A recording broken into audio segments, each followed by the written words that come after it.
Katika sehemu yetu ya kwanza ya uchambuzi wa Qur'an niliichambua suratul Fatiha. Lakini kwenye sehemu ya pili, kabla ya kuendelea na sura nyingine, nilitaka kwanza niuzunguzie mpangilio wa Qur'ani jinsi ulivyo. Kwa sababu kwa Wakristo ambao mnaangalia video hii mnaweza msifahamu, lakini nafahamu pia hakika Waislamu wengi nao hawafahamu hili jambo. Nimesema nitumie muda huu mfupi kuzungumzia mpangilio wa Qur'an. Na Qur'an ninayozungumzia leo hii ni hii toleo linaloitwa Hafs, kwamba ndio toleo linalofahamika zaidi katika nchi nyingi zaidi na Waislamu wengi zaidi kuliko toleo jingine. Najua Waislamu mnadhani, sio kwamba mnaamini, mnadhani na mmeaminishwa kwamba Qur'an iko moja tu na haijai kubadilika. Hili halina ukweli wowote. Kumekuwa na tofauti za Qur'ani toka wakati wa Muhammad akiwa hai mpaka sasa. Hivi tunavyozungumza hapa kuna matoleo yasopungua 20 ya Qur'an. Kwa mfano, hapa tunaizungumzia Hafs, lakini kuna Warsh, kuna Qalun, kuna nyingine nyingi. Na ndani mwake kuna tofauti chungu mzima. Lakini tutaizungumzia Hafs kwa sababu ndio toleo ambalo linafahamika zaidi kwa Waislamu wa Afrika Mashariki, ambao ndio kusudio la watu ambao nazungumza nao hapa. Na ni kwa sababu pia ndio toleo maarufu kuliko lote.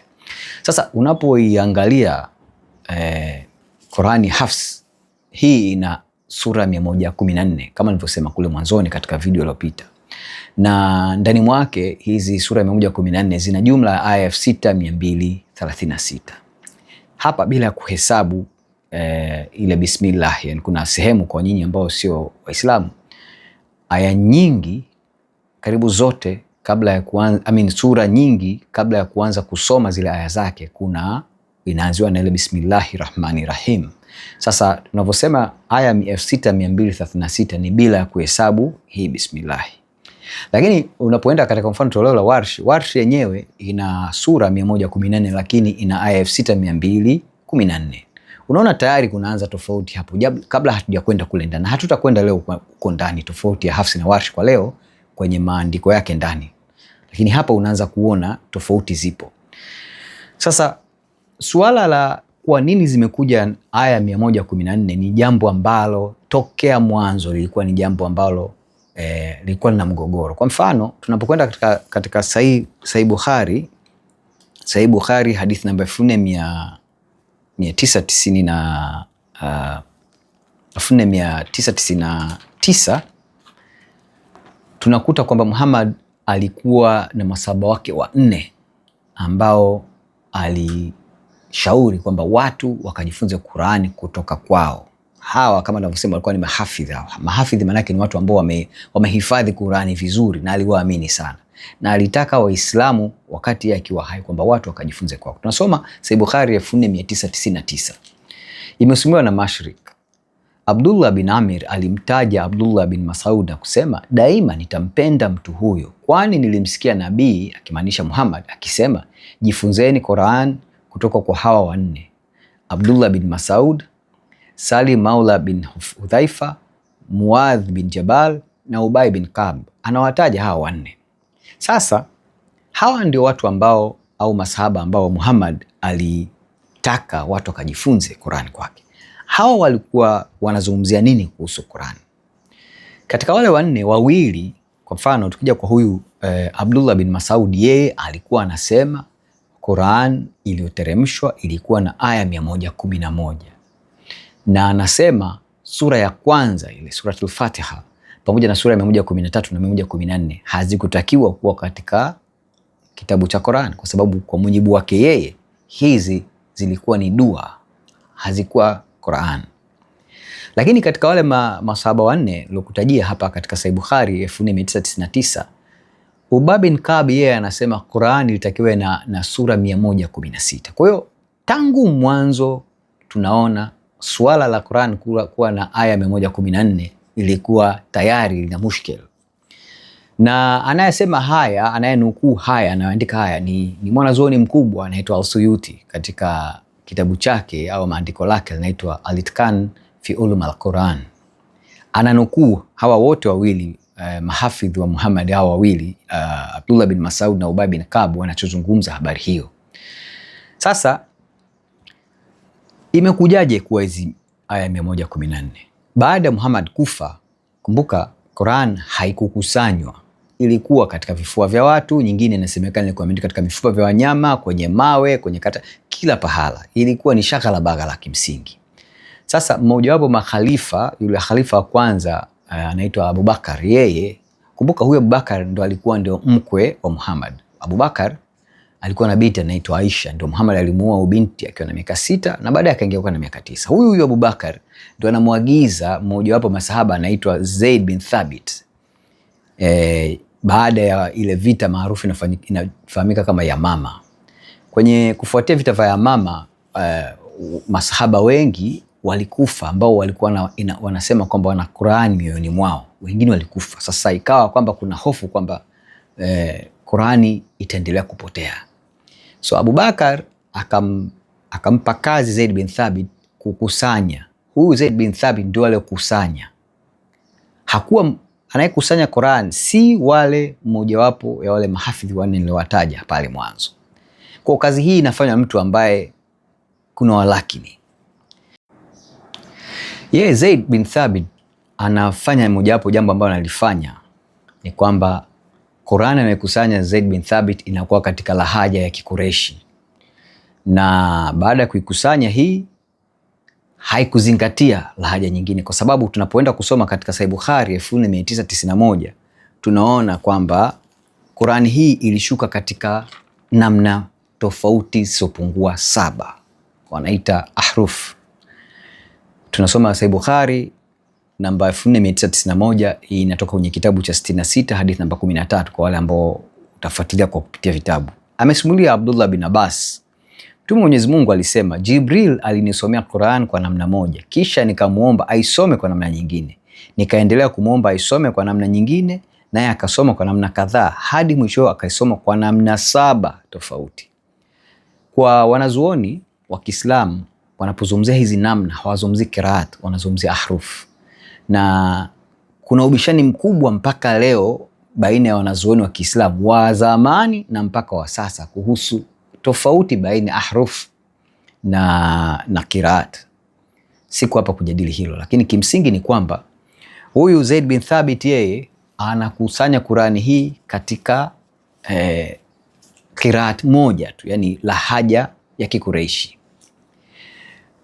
Qur'ani hii baada ya kukusanywa ikapelekwa kwa Abubakar. Abubakar yeye akaja akafa mwaka 634. Baada ya hapo ikakabidhiwa kwa Umar al-Khattab. Umar al-Khattab akafa mwaka 644. Baada ya hapa ikakabidhiwa kwa Hafsa binti Umar. Huyu alikuwa ni mjane wa Muhammad. Alikuwa ni binti wa Umar al-Khattab ambaye alikuwa ni mke wa Muhammad. Huyu Hafsa yeye akaiweka chini ya mto. Sasa baada ya hapa sasa akatokea khalifa wa 3 ambaye anafahamika kama Uthman.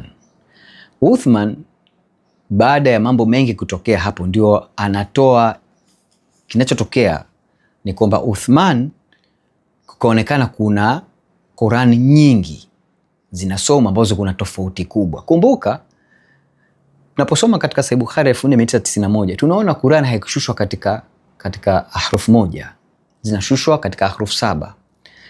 Uthman anachokifanya anatoa amri hizi nakala nyingine zote zinazozunguka hapo ni tofauti na ile ya Zaid bin Thabit zikusanywe na zitie moto. Anatoa amri ile Qur'ani moja aliyokusanya Zaid bin Thabit inakiliwe katika nakala kadhaa, halafu zisambazwe katika vitongoji kadhaa au miji kadhaa mikubwa ambayo ilikuwa chini ya mamlaka ya dola ya Kiislamu wakati huo, na akatoa amri zile nyingine zote zobakia zitiwe moto. Mmojawapo ya watu ambao au masahaba walokataa kutoa Qur'ani yake alikuwa ni huyu Abdullah bin Mas'ud. Aligoma yeye kutoa, ambaye yeye Abdullah bin Mas'ud yeye anasema Qur'ani yake ilikuwa kwake, anasema Qur'ani iliyotakiwa kuwepo ilikuwa iwe na aya sura 111. Samahani kwa kukosea, anasema kwamba iwe na sura 114 na si 111 na si 114, kwa sababu Zaid bin Thabit anakusanya Qur'an ikiwa na sura 114. Abdullah bin Mas'ud akakataa. Kwa haya mambo yanakwenda hivyo, lakini pamoja na hayo leo hii Waislamu watakwambia kwamba ati Qur'an haijai kubadilika nukta kwa nukta, lakini ukienda katika mapokeo ya Kiislamu na hadithi ya Kiislamu na vyombo vya Kiislamu ni vitu vile tofauti kabisa. Kwa Kuna mtu anafahamika kama Abdullah bin Umar. Huyu alikuwa mtoto wa Umar al-Khattab. Ananukuliwa akisema hivi, na anayemnukuu hapa ni Jalal al-Din al-Suyuti katika andiko lake ile la Itqan fi Ulum al-Quran, juzuu ya pili, chapter ya 42. Anamnukuu al-Suyuti, anamnukuu Abdullah bin Umar, huyu alikuwa mtoto wa Umar al-Khattab, ambaye alisema hivi: asiwepo yoyote anayesema kuwa nimehifadhi Qurani yote. Anawezaje kujua Qurani kamili ilivyo wakati sehemu kubwa ya Qurani imepotea? Bali aseme nimehifadhi kati ya kile kilichobakia. Fikiria miaka 1400 baada ya mambo haya kutokea, leo Muislamu anasema ati Qurani haijai kubadilika, wakati watu waliokuwa karibu kabisa na vyanzo kama huyu Abdullah bin Umar anasema sehemu kubwa ya Qurani imepotea, na vipo visa vingi. Kwa hiyo tunachoona hapa ni kwamba mtiririko wa mpangilio wa Qur'an tayari unawala, lakini tokea mwanzo, na ziko hadithi pia hata wakati Muhammad akiwa hai. Abdullah bin Mas'ud alimkuta mtu ambaye anasoma aya fulani tofauti na alivyofundishwa yeye na Muhammad, akamkamata yule akamkokota mpaka kwa Muhammad kulalamika kwamba mbona huyu anasoma Qur'an tofauti, sura hii anaisoma tofauti na alivyofundisha mimi. Muhammad akawaambia wote wako sawa na msigombane. Sasa kuna uthibitisho, aya nyingi ambazo ziliteremshwa ambazo hazipo hata katika Qur'ani inayosomeka hivi sasa, au kuna baadhi ya sura ambazo aya zake zimepotea. Kwa mfano Surat Al-Ahzab, hii ni sura ya 33, ananukuliwa na Aisha, ananukuliwa na Al-Suyuti katika juzuu ya pili kurasa ya 560 katika ile kitabu cha Al-Suyuti Al-Itqan fi Ulum al-Quran. Anasema, huyu ni Aisha anachosema, anasema wakati wa uhai wa Mtume sura ya Al-Ahzab ilikuwa ikisomwa na aya 200. Alipokuwa Uthmani akiandika aliweza tu kuandika kile kilicho sasa, ambao ukienda katika hii sura Al-Ahzab ina aya 73 kwa sasa, lakini Aisha anasema hii sura ya Al-Ahzab ilikuwa na aya 200. Unapoona katika Sahih Bukhari kadhalika kitabu hii juzuu ya 5 au kitabu cha 5 hadithi namba 2286, ananukuliwa Abu Musa al-Ashari anasema tulikuwa tukisoma sura iliyofanana kwa urefu na uzito kama suratul Baqara, yani sura ya 9. Hata hivyo nimeisahau isipokuwa hii ninayoikumbuka. Akisema akiutaja, anasema katika hii kuna sura ambayo ilikuwa ina aya nyingi kama Baqara ilivyo. Suratul Baqara ina zaidi ya aya 250. Lakini anasema yeye kwamba ameisahau isipokuwa hii inayokumbuka. Anataja mstari, anataja aya, anasema kama kungekuwa na mabonde mawili yaliyojaa utajiri kwa mwana wa Adam, angetamani bonde la tatu. Hiyo ndio aya peke yake huyu Abu Musa al-Ashari anachosema, kwamba aya nyingine zote zilipotea, zaidi ya 250 zilipotea. Kwa hiyo anakumbuka aya moja tu. Ukienda katika Sunan Ibn Majah hadithi namba 1944 imesimuliwa kwa Aisha akisema, na hii ina kiwango cha hasan. Sunan Ibn Majah hadithi namba 1944 inapatikana kwenye kitabu cha 9 cha Sunan Ibn Majah hadithi namba 100.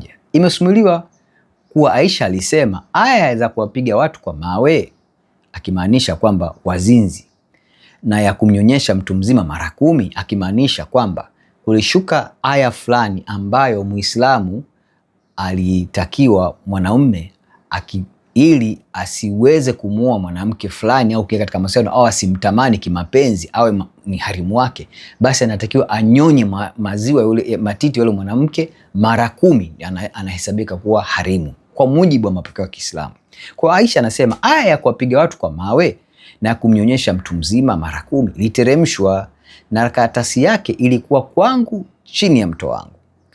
Mtume Mwenyezi Mungu alipofariki tulikuwa na shughuli nyingi kuhusiana na kifo chake. Kondoo aliingia na kuila hiyo karatasi. Hizi aya 2 hazipo katika hii Qur'ani ya sasa hii ya Hafsi yenye sura 114. Hizi aya 2 Aisha anasema zililiwa na mbuzi.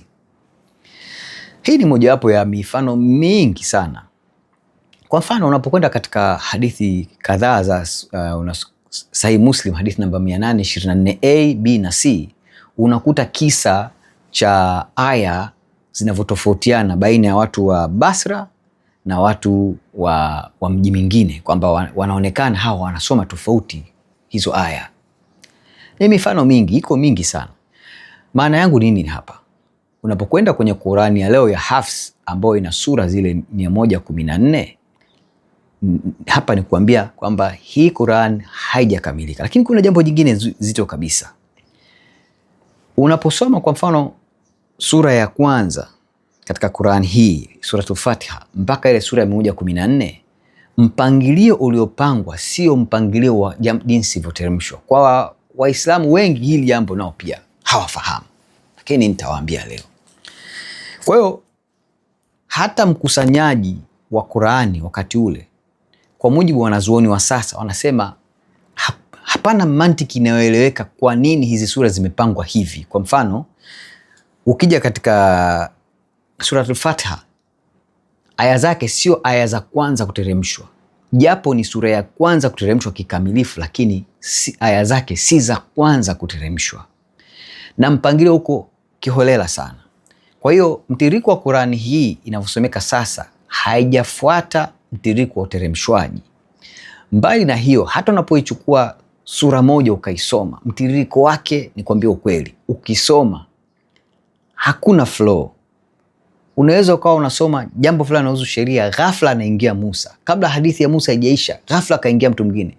Ndio maana nasema mimi niwahi kutengeneza video na narudia hii kauli. Sijawahi kusoma kitabu ambacho kiko shaghala baghala kama Qur'an. Na hii nasema kwa uwazi, sio kwa uwazi na kwa ukweli, sio katika kukashifu. Ukisoma Qur'ani hakuna mteremko, hakuna mtiririko. Hata katika sura moja ukiwa unaisoma ndani mwake, it's confusing. Muislamu utasema ni muujiza. Hakuna ukweli wote, ni ukosefu wa umakini wa wakusanyaji na waandishi wa Qur'ani wenyewe hii. Sasa unapoangalia Qur'ani hii ya Hafs yenye sura 114, utaona mambo kadhaa. Kwa mfano, ukiacha hii Suratul Fatiha ambayo ni fupi, hizi sura zimepangwa kwa kufuata urefu. Unapoanzia Suratul Baqara sura ya pili mpaka ile sura ya 114, zinaanza sura ndefu zikienda kupungua kwa urefu wake, zienda zikipungua. Kwa hiyo mantiki kubwa imekaa kimakanikia, haijakaa katika kifalsafa, haijakaa katika kiteolojia wala kimtiririko wa uteremshwaji. Kwa hiyo kimsingi mpangilio wa Qur'an sasa, na mpangilio huu umekuja kukamilika. Nazungumzia toleo la Hafs hapa, umekamilishwa mwaka 1924 na wanazuoni wataalamu wa chuo kikuu cha Al-Azhar mjini Cairo, Misri, ambao walipewa maagizo haya na aliyekuwa mtawala wa Ottoman wakati ule mwaka 1924. Kwa sababu hata mpaka kufika mwaka 1924 bado katika Hafs yenyewe bado kulikuwa kuna mkanganyiko wa namba za aya, kulikuwa na mkanganyiko. Kwa hiyo hawa wanazuoni walikuja mwishoni kabisa, ni miaka 100 tu iliyopita, hii Hafs ndio inakuja inaonekana ilivyo sasa. Kwa hiyo mtiririko wa Qur'an hauna mantiki maalum kama nilivyosema.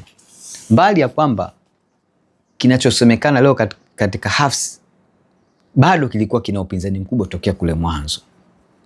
Kwa hiyo tunakuta kwamba kuna mambo kadhaa.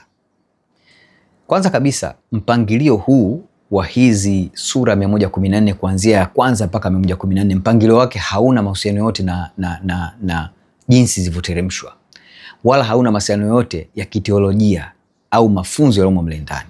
Ni mpangilio ambao haueleweki na hakuna mwanazuoni ambaye amewahi kuja na jibu la msingi. Kwa hiyo kimsingi hapa nitatoa mfano mzuri. Mfano, unapoiangalia Hafs Qur'an leo, kwa mfano, sura ya kwanza kuteremshwa au aya za kwanza kuteremshwa zinatoka katika sura ya 96 iliyo katika Hafs. Aya za pili kuteremshwa zinatoka katika sura ya 68.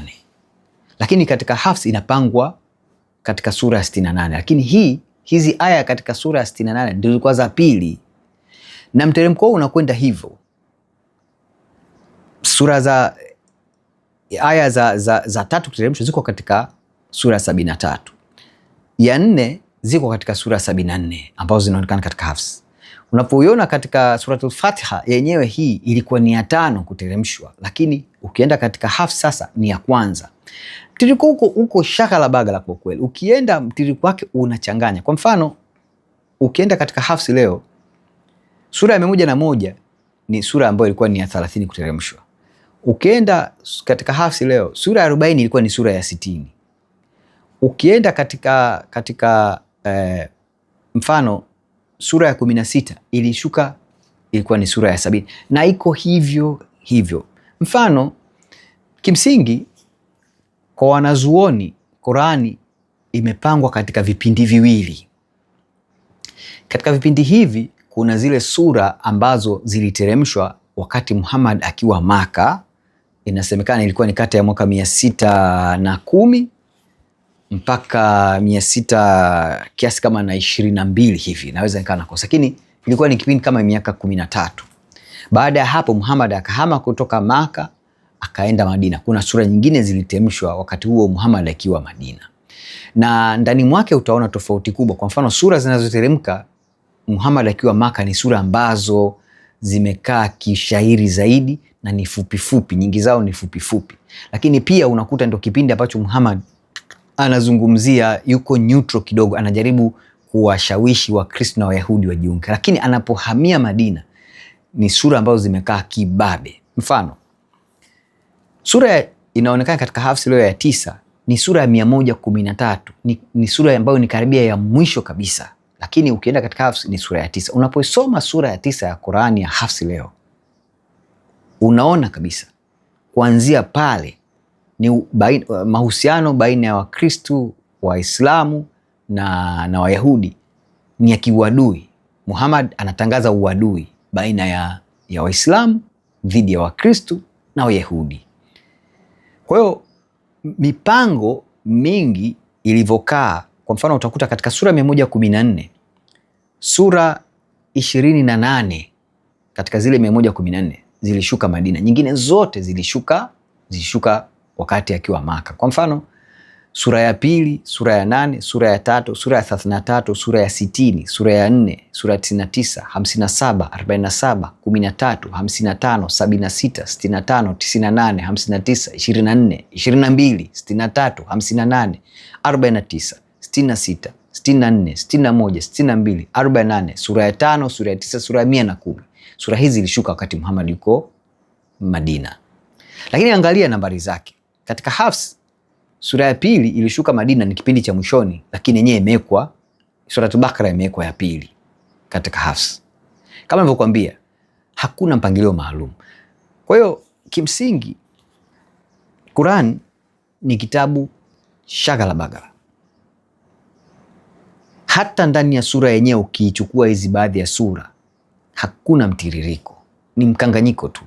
Kimsingi hili ndio jambo nataka leo tulizungumze hapa, na nia yangu ni kuelezea ukweli wa namna gani mfumo wa Qur'ani hii toleo la Hafs lilivyo, hizi sura 114, kwa sababu wengi wetu ukisoma, unaposema sura ya 53 unafikiri ni 53 katika kuteremsha, sivyo hivyo. Au ukisoma sura ya kwanza unafikiri ndio ya kwanza kuteremsha, sivyo hivyo. Au 114 unafikiri ni ya mwisho kuteremsha, haiko hivyo.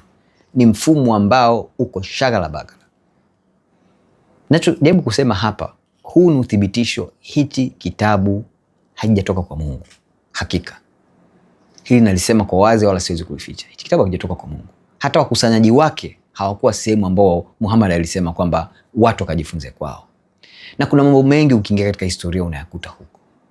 Ndugu yangu Muislamu, haya ni mambo ya kutafakari. Mungu akusaidie sana.